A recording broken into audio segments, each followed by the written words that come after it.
Opa, e aí? Eu sou o Loconte e esse é o Conhecimento Expandido. O nacionalismo é uma ideia que defende a promoção dos interesses de uma nação em particular, especialmente com o objetivo de manter a soberania da nação sobre sua pátria.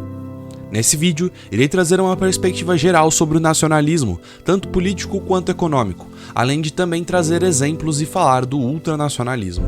Eu gostaria de pedir, por favor, caso você goste do conteúdo de geopolítica, história e economia, para deixar um like e se inscrever no canal, pois isso ajuda demais.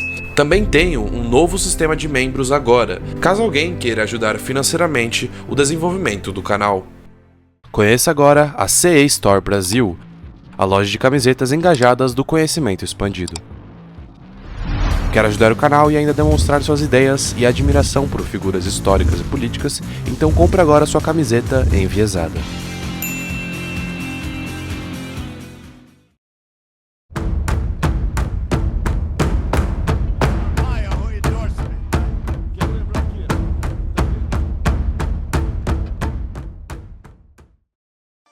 Depois da consolidação dos ideais iluministas na França, que valorizavam a ciência e a racionalidade em vez da religião e espiritualidade, a população francesa passou a rejeitar o Estado absolutista e monárquico que vigorava em seu país. Por isso, começaram a buscar um governo democrático. Dessa forma, muitos revolucionários interpretaram a sua luta como a ação tomada em defesa dos interesses de seu próprio país. Nobres, conservadores, membros da igreja e os exércitos estrangeiros eram vistos como os grandes inimigos da nação. A partir dessa perspectiva, foram delineadas as primeiras manifestações do sentimento nacionalista. Ao decorrer do século XIX, vários intelectuais passaram a discutir quais seriam os elementos históricos e culturais que poderiam definir a identidade nacional. Muitas vezes, buscando a construção de um argumento forte, os pensadores do nacionalismo procuraram na língua e na história nacional a definição do perfil comum dos indivíduos pertencentes à nação. O historiador Eric Hobsbawm refletiu que o nacionalismo despertava um sentimento comum a todas as pessoas que se identificavam com sua nação e poderiam ser mobilizados a explorar esses sentimentos com finalidades políticas. Em 1848, durante a chamada Primavera dos Povos, várias ações revolucionárias tomaram a Europa. Em muitas dessas ocasiões, a defesa dos interesses nacionais acabou servindo de mola propulsora contra as injustiças e os resquícios do regime absolutista.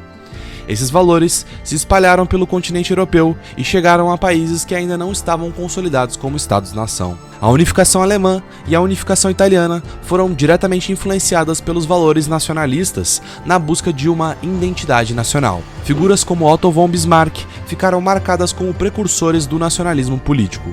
O pensamento nacionalista também influenciou no acirramento das rivalidades entre diferentes países. Surgindo como teoria consolidada no século XIX, o nacionalismo viu seu ápice com a chegada do século XX, com as guerras mundiais e os movimentos totalitários. Dessa forma, foram criadas novas interpretações do nacionalismo, muitas delas de caráter extremista. O movimento também saiu da Europa, se expandindo para o mundo todo. O ultranacionalismo pode ser chamado de ufanismo, e acontece quando um político, uma cultura ou a população de um país tem orgulho excessivo daquela nação, o que normalmente leva a medidas também exacerbadas. Normalmente é guiado pelo autoritarismo e esforços para a proibição, expulsão e opressão de imigrantes. Outra forma de denominar o ultranacionalismo é o chauvinismo. A expressão foi inspirada no soldado francês Nicolas Chauvin, condecorado por Napoleão Bonaparte. Chauvin foi eleito como o símbolo do soldado corajoso e patriota, porém, sua defesa da França acabou dando a ele a fama de fanático. Tanto na interpretação ufanista quanto na chauvinista, é comum a criação de inimigos externos ao país. Uma das principais consequências do nacionalismo exagerado é o sentimento de superioridade da sua cultura e do seu país frente a outros. Isso gera embates interiores ao país, como racismo, xenofobia e discriminação com imigrantes. Um dos exemplos mais extremos do nacionalismo foi o fascismo e o nazismo, que exaltavam não apenas a nação e o Estado, como também o povo nacional. O fascismo, inclusive, possui vídeo próprio no canal. Nesses casos, a ideia de superioridade nacional também acabou trazendo a concepção de superioridade racial.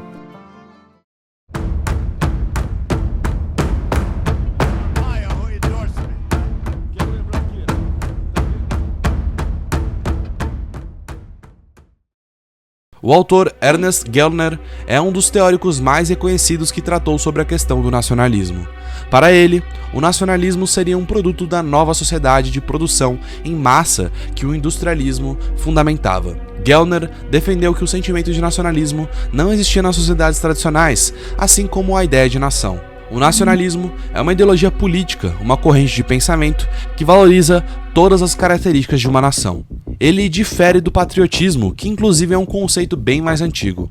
O patriotismo funciona mais como um sentimento, o de amor à pátria, envolvendo a utilização dos símbolos nacionais, da bandeira e de cantar o hino. Já o nacionalismo é uma ideologia política, a de valorizar e favorecer os interesses da nação. Um dos ideais nacionalistas é a preservação da nação, na defesa de territórios e fronteiras, assim como na manutenção do idioma, nas manifestações culturais, opondo-se a todos os processos que possam destruir essa identidade ou transformá-la. Além do nacionalismo político, surgiu também a corrente do nacionalismo econômico, que favorece o intervencionismo estatal, com políticas como o controle doméstico da economia, trabalho e formação de capital, inclusive caso seja necessária a imposição de tarifas e outras restrições sobre o movimento de capital, bens e trabalho, principalmente estrangeiros.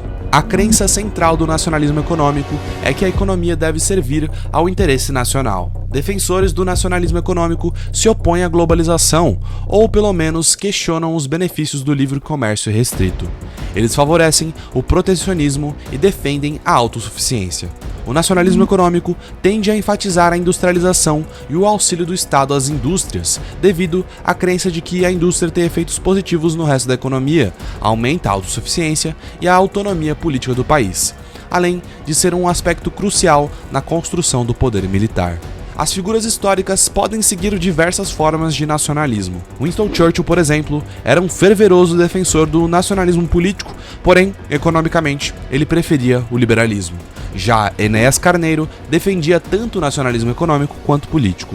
Enéas, inclusive, possui vídeo próprio no canal. Dito isso, no Brasil o nacionalismo teve sua ascensão no governo de Getúlio Vargas, principalmente no período da ditadura do Estado Novo, que tinha como principais características o anticomunismo, o autoritarismo e o nacionalismo. Vargas possui um lado oculto aqui no canal também. O Estado Novo incentivava o nacionalismo de diversas formas, desde a implementação de políticas populistas, à utilização de propaganda do seu governo e a valorização do território brasileiro. Economicamente, ele optou por fortalecer a economia brasileira ao diversificar a sua gama de atuação e se fechar para as importações. Também criou grandes empresas estatais no país, como a Petrobras, a Vale do Rio Doce e a Companhia Siderúrgica Nacional. Durante a ditadura militar brasileira, o nacionalismo também foi bastante incentivado por meio de campanhas ufanistas para conquistar a simpatia da população. Assim, surgiram slogans como Brasil, ame-o ou deixe-o.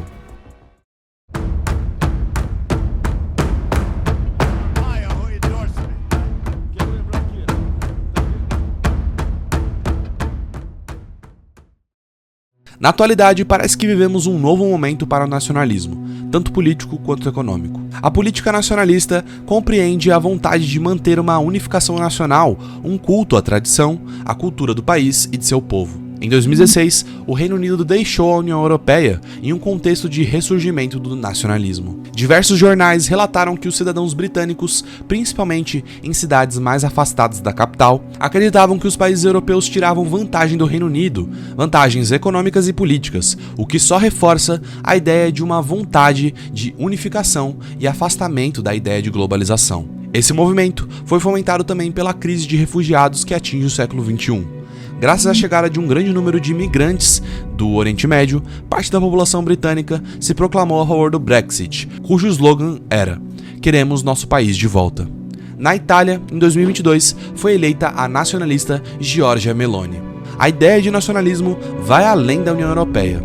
O presidente russo Vladimir Putin também é enquadrado por muitos como um nacionalista, uma vez que visa favorecer os interesses da Rússia ao invés dos ocidentais. Com eventos como o de 11 de setembro, o nacionalismo voltou com força aos Estados Unidos também. Um dos maiores exemplos é o de Donald Trump, que utilizou tanto dos ideais do nacionalismo econômico, como empregos para americanos, quanto o nacionalismo político mais exacerbado, uma vez que o republicano se elegeu prometendo construir um muro entre os Estados Unidos e o México, a fim de impedir que imigrantes mexicanos adentrassem suas fronteiras.